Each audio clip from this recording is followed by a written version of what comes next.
ஆனால் இந்த படத்தில் எந்த ஒரு லாஜிக் இல்லாமல் கண்டமணிக்கு எடுத்து வச்சிருக்கிறாங்க.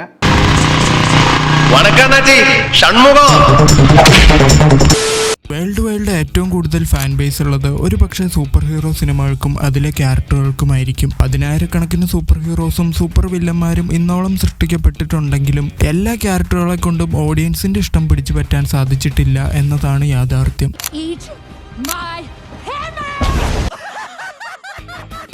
മെയിലോ ഫീമെയിലോ ആരുമായിക്കോട്ടെ, ചെയ്യുന്ന കഥാപാത്രത്തിന് ഏതെങ്കിലുമൊക്കെ രീതിയിൽ ഓഡിയൻസുമായി കണക്ട് ആവാൻ സാധിച്ചാൽ മാത്രമേ ആ പടവും അതിലെ കഥാപാത്രവും വിജയം കൈവരിക്കുകയുള്ളൂ. അതല്ലെങ്കിലും ഫീമെയിൽ ക്യാരക്ടേഴ്സിന്റെ ആക്ഷൻ സീക്വൻസുകൾ കണ്ടിരിക്കാൻ തന്നെ ഒരു പ്രത്യേക ഭംഗിയാണ്. അതിപ്പോ കീറിപ്പറഞ്ഞ വേഷത്തിൽ തന്നെ ആയിരിക്കണമെന്നൊന്നും യാതൊരു നിർബന്ധവുമില്ല. കൊടുക്കുന്ന പഞ്ചിന് ഒരു പവർ തോന്നിച്ചാൽ അത് തന്നെ ധാരാളം. ആ ടൈപ്പ് ഫൈറ്റുകൾ പണ്ട് തൊട്ടേ ഹോളിവുഡ് ചിത്രങ്ങളിലും ചില ബോളിവുഡ് സിനിമകളിലൂടെ മാത്രമേ നമുക്ക് കണ്ട് ശീലമുണ്ടാകൂ. മലയാളത്തിലും ചിലപ്പോൾ പലരും ട്രൈ ചെയ്തിട്ടുണ്ടാവും, പക്ഷെ ഇത്രയ്ക്കും കിഡിലായിട്ട് ചെയ്തിട്ടുണ്ടോ? ദി ഡാർക്ക് നൈറ്റ് റൈസസ് കണ്ട അന്ന് മുതൽ മൈൻഡിൽ ഓടിക്കൊണ്ടിരിക്കുന്ന ഒരു കഥാപാത്രമായിരുന്നു അതിലെ ക്യാറ്റ് വുമൺ. വേറെ ക്യാറ്റ് വുമന്റെ ഒരു സ്പിൻ ഓഫ് ചിത്രം വരണമെന്ന് ഞാൻ ഒരുപാട് ആഗ്രഹിച്ചിരുന്നു. തോറ്റുപോയി. അവിടെ തോറ്റുപോയെങ്കിലും ഇന്ന് മോളിവുഡിൽ നിന്നും ഏറെക്കുറെ അങ്ങനെ ഒരു ചിത്രം കാണുവാൻ സാധിച്ചു എന്ന് വേണം പറയാൻ. പലർക്കും ഇഷ്ടപ്പെടാതിരിക്കാം, പലർക്കും ഓവർ റേറ്റഡ് ആയി തോന്നിയിരിക്കാം. എങ്കിലും റീസെന്റ് വന്നതിൽ വെച്ച് വൺ ഓഫ് ദി ബെസ്റ്റ് എന്ന് തന്നെ ലോക ചാപ്റ്റർ 1 വിശേഷിപ്പിക്കുന്നതിൽ യാതൊരു തെറ്റുമില്ല. ഇത്രയും കാലം പ്രകൃതി പടങ്ങൾ ചെയ്യുന്ന ഇൻഡസ്ട്രി എന്നൊക്കെ പറഞ്ഞ് കളയാക്കി നടന്നിരുന്നവർ തന്നെ ഇന്ന് മലയാളത്തിൽ നിന്നും ഇങ്ങനൊരു ഡിഫറെന്റ് അറ്റംപ്റ്റ് നടത്തിയപ്പോൾ അതിനെയും കുറ്റം പറയുന്നു.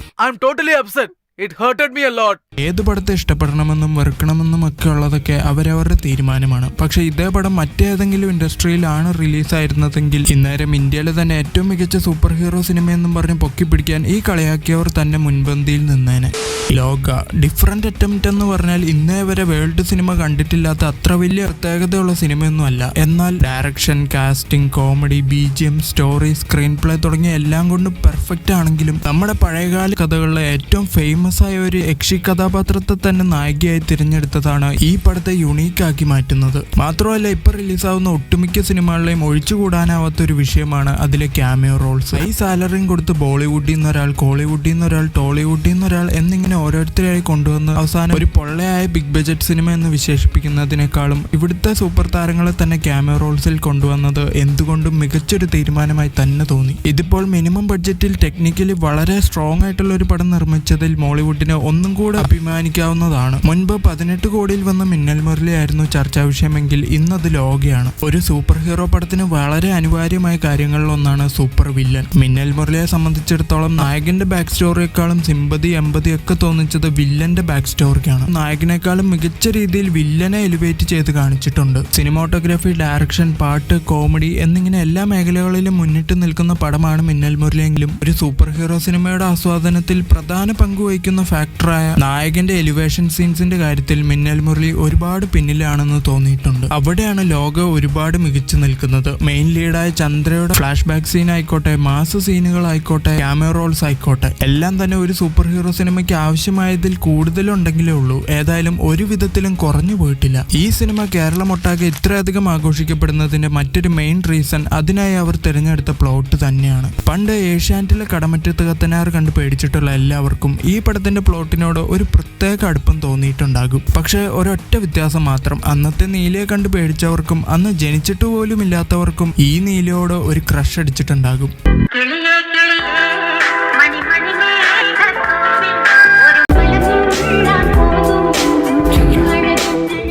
வாயிலிருந்து வர்ற வாட்டர் ஃபால்ஸ் க்ளோஸ் பண்ணு. 2018 റിലീസായ സ്ത്രീ എന്ന ഹിന്ദി ചിത്രവുമായി ലോകയ്ക്ക് സാമ്യമുള്ളതായി പറഞ്ഞു കേട്ടെങ്കിലും 1998 പുറത്തിറങ്ങിയ മാർവൽ കോമിക്സിന്റെ ബ്ലേഡ് എന്ന കഥാപാത്രവും രാത്രിയും പകലും പുറത്തിറങ്ങി നടക്കാൻ കഴിയുന്ന പാതി മനുഷ്യനും പാതി വാമ്പയറുമായ ബ്ലേഡ് എന്ന കഥാപാത്രം ദുഷ്ടന്മാരായ വാമ്പയറുകളെ കൊന്നു തള്ളുന്നതാണ് ബ്ലേഡിന്റെ കഥ.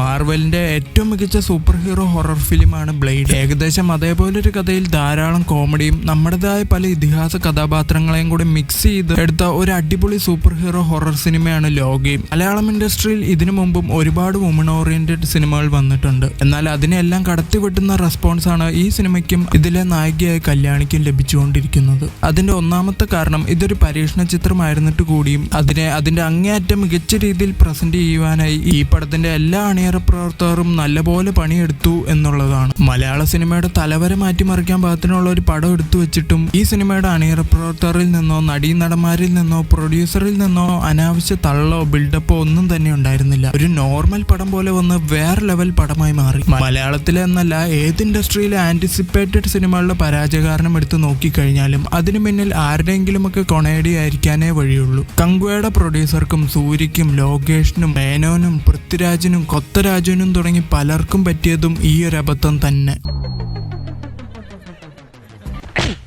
ഒരു കൊച്ചു ചിത്രം എന്നും പറഞ്ഞിട്ട് ലൂസിഫർ പോലത്തെ ഒരു പടം ഇറക്കി വിട്ടപ്പോൾ എല്ലാവരും ഇരുകൈ നീട്ടി സ്വീകരിച്ചു. അതേസമയം എമ്പുരാനെ കുറിച്ചുള്ള എല്ലാ ഇന്റർവ്യൂസിലും നമുക്ക് മറ്റൊരു പൃഥ്വിരാജിനെയാണ് കാണുവാൻ സാധിച്ചത്. ഇത്രയ്ക്കും കിഡുമായിട്ട് ആക്ഷൻ സീക്വൻസുകളൊക്കെ ചെയ്തു വെച്ചിട്ടും അതിനെ പ്രശംസിക്കുമ്പോൾ പോലും ഇതുപോലെ വളരെ സിമ്പിൾ ആൻഡ് ഹംബിൾ ആയൊരു മറുപടി മറ്റേതെങ്കിലും ഒരു നടിയിൽ നിന്നും കിട്ടുമെന്ന് തോന്നുന്നുണ്ടോ? വലിയ വലിയ ഉയരങ്ങൾ കീഴടക്കുമ്പോഴും എത്രത്തോളം ഹംബിളായി പെരുമാറുന്നോ അത്രത്തോളം അവരെ ആളുകൾ ചേർത്ത് പിടിക്കും. അതിന് സാധിക്കാത്തവരാണ് ആഴ്ചയിൽ ഒരിക്കലും വാങ്ങി കൂട്ടുന്നത്. ഏതായാലും മലയാളത്തിലെ മറ്റാരെ വെച്ചും സങ്കല്പിക്കാൻ പോലും പറ്റാത്തത്ര വൃത്തിക്കാണ് കല്യാണി ഈ റോൾ ചെയ്തു വെച്ചിരിക്കുന്നത്. അങ്ങനെ അവാർഡ് ലഭിക്കാൻ പാകത്തിനുള്ള ഭാവാഭിനയമോ സെന്റിമെന്റ് സീനുകളോ ഒന്നും തന്നെ ചന്ദ്ര എന്ന കഥാപാത്രം കൈകാര്യം ചെയ്യുന്നില്ല. എന്നിരുന്നാലും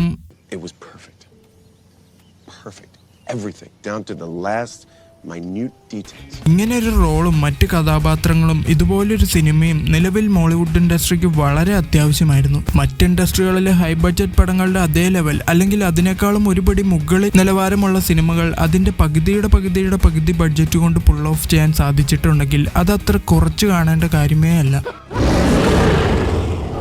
ഒന്ന് നല്ല രീതിക്ക് ശ്രദ്ധിച്ച് നോക്കിയും കണ്ടുമൊക്കെ ചെയ്തിരുന്നെങ്കിൽ ഒടിയനും ഇതേപോലെ തന്നെ വമ്പൻ സെറ്റപ്പിൽ അന്നേ എടുക്കുവാൻ കഴിയുമായിരുന്നു. എന്തായാലും ബോളിവുഡിലൊക്കെ ഉള്ളതുപോലെ ആക്ഷൻ സീക്വൻസുകളൊക്കെ കൈകാര്യം ചെയ്യാൻ കഴിവുള്ള ഒരു നായികയെ ഈ സിനിമയിലൂടെ നമുക്കും കിട്ടിയിട്ടുണ്ട്. കള്ളിയാങ്കാട്ട് നീലയെ നായികയായി കണ്ടു. എല്ലാവർക്കും അത് പെരുത്തങ്ങ് ഇഷ്ടമാവുകയും ചെയ്തു. ഇനി നീലയെ മറ്റൊരു രൂപത്തിലും ഭാവത്തിലും കാണണമെങ്കിൽ മൂപ്പരിങ്ങ് വരണം.